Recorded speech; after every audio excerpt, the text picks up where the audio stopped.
Welcome to Power Podcast, episode 76.23. Power Podcast is an audio supplement for Public Administration Review, the premier professional journal in the field of public administration. This year, 2015, Power celebrates 75 years of furthering public administration research, theory, and practice. This episode features comments by Marlies Honingh, an assistant professor of public administration in the Institute for Management Research at Radboud University Nijmegen, the Netherlands. Professor Honingh discusses her article, co-authored with Taco Brandsen, titled Distinguishing Different Types of Coproduction, a Conceptual Analysis Based on Classical Definitions.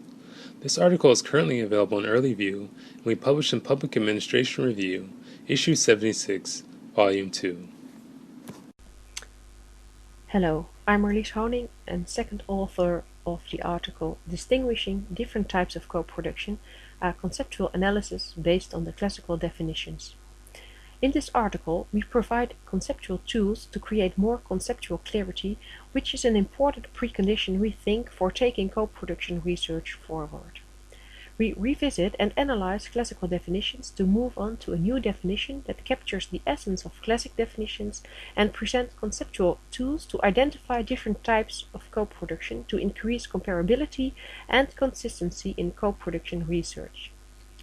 Co-production is a topic invested with high hopes by academics in several disciplines, for example in economics, political science, public administration and third sector research.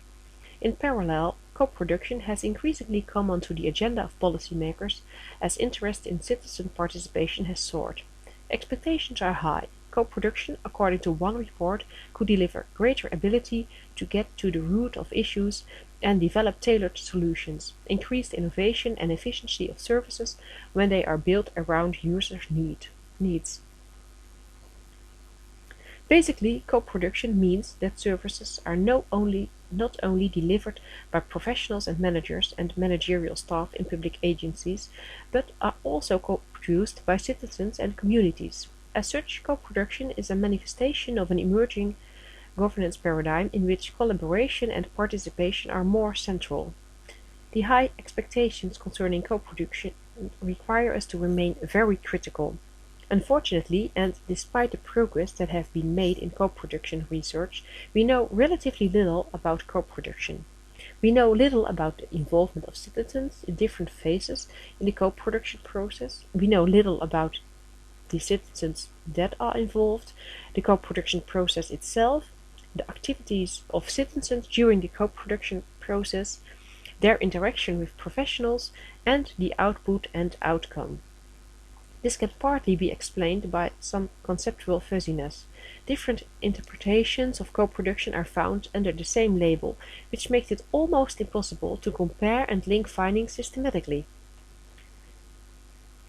In our article, we provide a revised definition presenting three elements that must be seen as belonging to the core of the concept.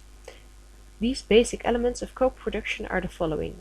Co-production is a relationship between the employees of an organization and groups or individual citizens.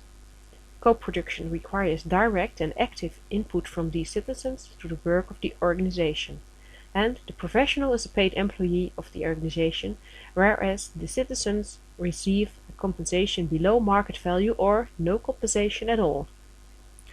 A revised definition would then read as follows. Co-production is a relationship between a paid employee of an organization and individual or groups of citizens that requires a direct and active contribution from these citizens to the work of the organization.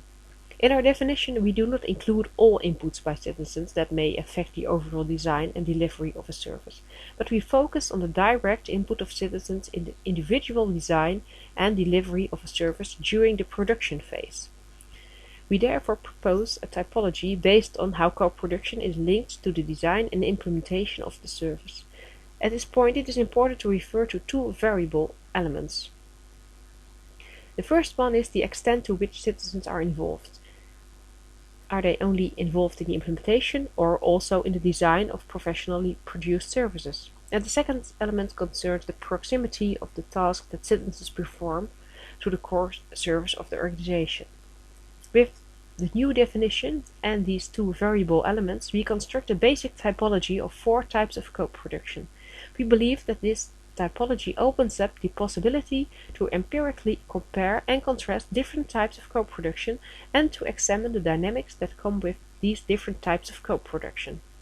With this article, we hope to contribute to future co-production research and that it is more precise with respect to the types of co-productions that are compared and more diverse regarding the methods that are applied. Using a clearer definition and a typology of co-production as benchmark that will contribute to the comparability of different studies on the phenomenon, ultimately allowing a better understanding of the process and its outcomes, recognizing that variety is the key to greater coherence and consistency. Thank you.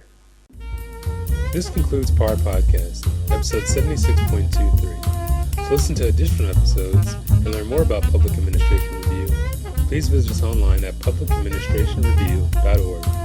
You can also find us on Facebook and Twitter at PA Review. Thanks for listening.